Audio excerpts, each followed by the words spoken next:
है तो समस्याएं भी हैं, और इसके लिए हम भाग्य, कर्म, ग्रह, वास्तु, तंत्र मंत्र या पुरुषार्थ को दोषी मानते हैं और इन समस्याओं से भयभीत होकर निरुपाय, निराश, हताश होकर हम हार कर बैठ जाते हैं। जीवन की समस्याओं से निराश होने की जरूरत नहीं है।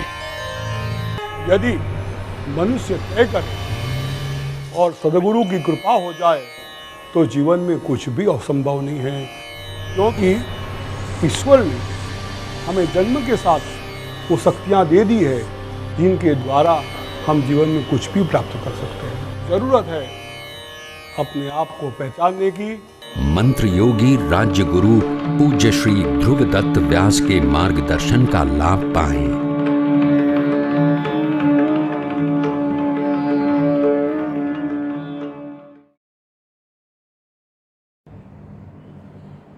वंशे विभूषितकरन्नवनीरदावं गोगोपनन्दसुखदं नवनीतचोरं गोवर्धनाद्रिधरमे समजं पुराणं राधावरं सकलमात्महिताय वन्दे। ओम श्री गोपीजनवल्लभाय नमः। नमस्कार। आज से पुरुषोत्तम मास का आरंभ हो रहा है। पुरुषोत्तम मास के लिए कई प्रश्न आते हैं। कई बार प्रश्न होने चाहिए। कोई भी देवताओं को हम पूरे समझे नहीं, कोई चीज को समझे नहीं और उसको करने बैठे तो अज्ञान कहलाता है। किसी भी व्यक्ति को, किसी भी भगवान की पूजा करने के पहले, किसी व्रत को भी करने के पहले उसको पूर्णतया समझ लो आप। हम 30 दिन तक थोड़ी थोड़ी बातें जो अध्याय कथा में हैं उसकी थोड़ी लघुता से आपके बात करेंगे। पुरुषोत्तम मास ज्योतिष के हिसाब से आता है। ये बहुत गहरा विषय है। जैसे अपना चंद्रमास को मानने वाले चंद्रलोक वास के चलते हम लोग उसकी वजह से महीने की सारांश पूर्ण करें। जिसे लीप ईयर आता है फरवरी के अंदर 29 दिन आते हैं, 28 दिन का बार आते हैं और 30-31 का रेशिया चलता है। वो साल को 365 दिन होते हैं। उसको पूर्ण करने के हिसाब से किया गया गणित है और कुछ नहीं है। वैसे ही हमारा चंद्रमास की चंद्र के ऊपर चलता है पूरा, तो चंद्र की गति पे वो पूरा साल सेट करना पड़ता है। तो उसमें कोई गतियाँ आती है, गणित आता है। वो 27 दिन का महीना बन जाए, वो चले नहीं 30 दिन का महीना चाहिए, तो 27 दिन का महीना जब 32 का महीना करके उसको एक महीने जो बढ़ जाता है 3-3 दिन, वो दिन का एक महीना आगे बढ़ाकर हमने इसका अधिक मास उसको नाम दे दिया। ये गणित का विषय है। ये चीज जो है पुरुषोत्तम मास नाम दिया है। पुरुषोत्तम का अर्थ होता है पुरुषः उत्तमः इति पुरुषोत्तमः, जो पुरुषों में उत्तम है, सबसे उत्तम है। तो ये मास पहले तो मलमास का, उसी कथा में आपको कहूंगा, पहले तो मलमास था। ये कोई भी काम में उपयोग नहीं था। अभी तो भगवान श्री कृष्ण ने जब अपनाया, कोई भी व्यक्ति को इतोपि सुमनस्संगात् आरोहतिम सताम गिरा सिरा, एक जंतु फूल पर बैठ जाता है तो फूल के साथ महापुरुषों के सर पे चढ़ता है। वैसा ही नगण्य व्यक्ति को अगर कोई महापुरुष हाथ पकड़ ले या उसको अपने साथ ले जाए तो उस व्यक्ति का महत्व बहुत बढ़ जाता है। ये आम सीधी बात है। भगवान शिव पुरुषोत्तम भगवान बालकृष्ण ने उसको अपनाया, इसलिए वो उसका नाम पुरुषोत्तम मास, सबसे अधिक फल देने वाला ये मास बन गया।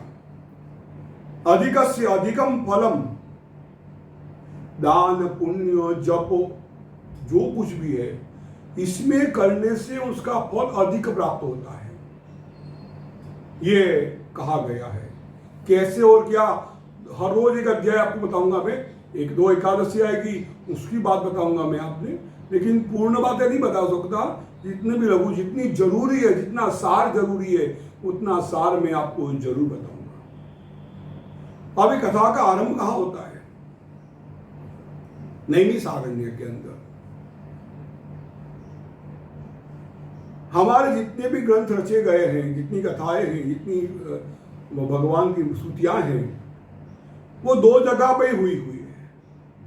या तो नैमिषारण्य के अंदर, या राजा और सम्राटों की सभाओं के अंदर चर्चा के वक्त सत्यासी आई है बात। तो इसका भी शुरुआत, इस पुरुषोत्तम मास की शुरुआत नैमिषारण्य नाम के अरण्य, मतलब वन के अंदर से शुरुआत हुई। जहां जहां महापुरुष लोग जाते हैं, ऋषि मुनि ब्राह्मण तपस्वी जहां भी जाते हैं, वहां सत्संग की बातें करते हैं। एक बार बड़े बड़े महर्षि, बड़े बड़े ऋषि लोग वो नैमिषारण्य के अंदर इकट्ठे हुए यज्ञ करने के हेतु से। बड़े बड़े ऋषि लोग या महात्मा, ब्रह्मर्षि, देवर्षि, ये ऐसा ही इकट्ठे नहीं होते हैं। ये इतने बड़े होते, इतने ज्ञानी होते हैं कि वो फालतू का समय पास करने कहीं जाते नहीं। वो अपने आश्रम में तपस्या करते हैं। लेकिन जब ऐसी कोई चीज आती है, ऐसा कोई मास आता है, ऐसा कोई दिन आता है, तो वो लोग अपना ज्ञान बढ़ाने के, दुनिया का ज्ञान बढ़ाने के लिए, एक दूसरे का ज्ञान प्राप्त करने के लिए सत्संग करते हैं। और सत्संग का महात्मा तो आपने हर जगह पढ़ा ही होगा। तात स्वर्ग अपवर्ग सुख धरिय तुला एक अंग, तूलनता ही जो मिली लवल सतसंग। रामायण तुलसीदास जी ने कहा है कि एक राजू के अंदर, पल्लू के अंदर स्वर्ग और पृथ्वी लोक का सुख रख दो, और एक पल्लू के अंदर आप एक क्षण का सत्संग रख दो, तो भी वो सुख उसका है, उसकी बरोबरी नहीं कर सकता। इतना महत्व उन्होंने कह दिया इसका। तो बड़े बड़े ऋषि लोग वहां इकट्ठे होते हैं यज्ञ करने के हेतु से, कि हम यज्ञ करेंगे। यहाँ पर व्यास, सुखदेव जी इत्यादि जो बड़े बड़े ऋषि थे, वो वहां पधारे हुए हैं और कुछ चर्चा करते हैं कि हम कैसे लोगों का कल्याण, जब महापुरुष इकट्ठे होते हैं तो लोगों का कल्याण कैसे करना, किस तरह से उसको उन्नति की ओर ले जाना, प्रजा का कल्याण करना, वही उनका हेतु होती है। परोपकार, ऋषि मुनियों का कार्य होता है सिर्फ परोपकार करना, अपने बारे में नहीं सोचना। लोगों का हित हो, प्रजा का हित कैसे हो, राष्ट्र का हित कैसे हो, वही वो लोग सोचते थे। और उसी सोच के हिसाब से वो यज्ञ तो एक बहाना था, यज्ञ को एक माध्यम था। उस माध्यम को लेके बड़े बड़े ऋषि, उनका नाम लिखने जाऊंगा तो एक आधा घंटा और निकल जाएगा, इतने ऋषि वहां इकट्ठे होते हैं। और सब के अंदर आचार्य थे सुखदेव जी। और ये पुरुषोत्तम महीने का पहला दिन, यहाँ उसकी कथा, ये बृहद नारदीय पुराण के अंदर ही कथा है। तो बृहद नारदीय पुराणे पुरुषोत्तम कथायां प्रथमोध्याय, इकट्ठे होने वहाँ तक की कथा का पहला अध्याय पूर्ण होता है। इस महीने में आप एक टाइम उपवास करिए, एक अनाज का एक चीज छोड़ दीजिए, भगवा ओम नमो भगवते वासुदेवाय का पूजन जप कीजिए, विष्णु सहस्रनाम, गोपाल सहस्रनाम का पाठ कीजिए, गीता जी का 15वां अध्याय पुरुषोत्तम योग है उसका पाठ कीजिए, उससे आपको जरूर लाभ मिलेगा। जय श्री कृष्ण।